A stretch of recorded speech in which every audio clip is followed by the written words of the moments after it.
Melinda, saya dari kelas 11 MIPA 4 akan mencobakan momentum gaya. Momen gaya yang disebut torsi adalah besar gaya yang diberikan untuk memutar suatu benda terhadap suatu poros tertentu, sehingga benda tersebut berotasi. Momen gaya termasuk ke dalam besaran vektor. Alat dan bahan yang digunakan adalah triplek, spidol, solatip, paku, palu, penggaris, dan 4 buah pulpen. Pertama, letakkan penggaris di atas triplek, lalu paku antara lubang penggaris agar penggaris tidak bergerak saat diputar. Setelah itu, tancapkan tutup pulpen di penggaris dengan jarak yang sudah ditentukan. Tempelkan solatip di tutup pulpen agar pulpen tidak terlepas saat diputar. Pada titik A terdapat gaya pertama sebesar 20 Newton. Pada titik B terdapat gaya kedua sebesar 10 Newton. Pada titik C terdapat gaya ketiga sebesar 5 Newton. Pada titik D terdapat gaya keempat sebesar 20 Newton.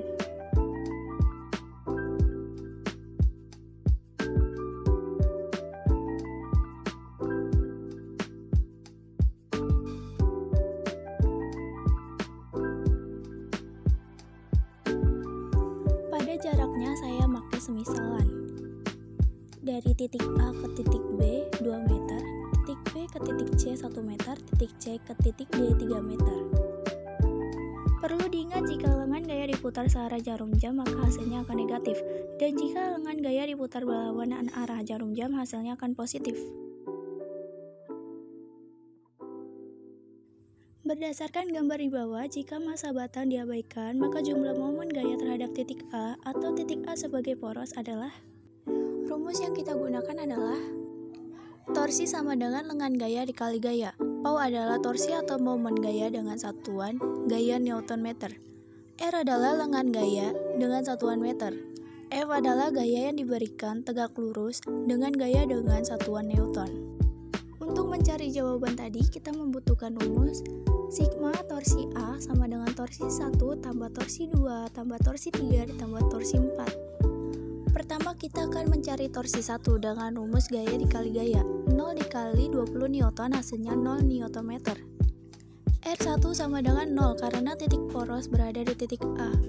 Arah gaya pertama menuju ke bawah sehingga searah jarum jam, maka nilainya akan negatif.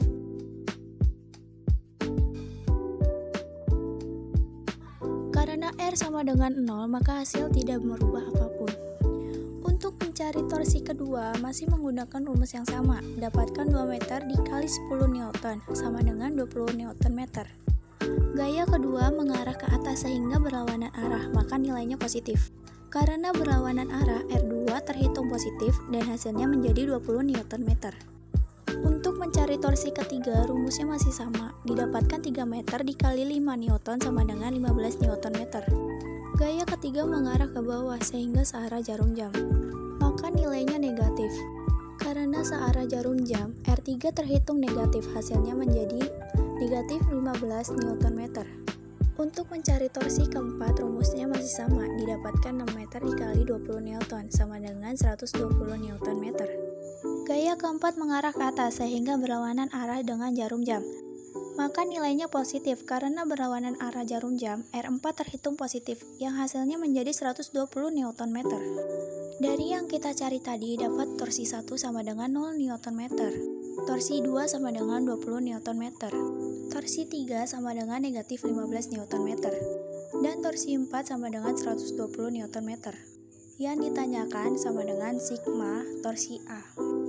Jawab sama dengan sigma torsi A sama dengan torsi 1 tambah torsi 2 tambah torsi 3 tambah torsi 4 sama dengan 0 tambah 20 tambah negatif 15 tambah 120 yang berjumlah 125 Newton meter berlawanan arah karena hasilnya positif. Nah, dari percobaan tersebut dapat disimpulkan bahwa penggaris dan pulpen dapat berputar atau berotasi karena adanya momen gaya. Sekian dari saya percobaan momen gaya. Kurang lebihnya mohon dimaafkan. Terima kasih.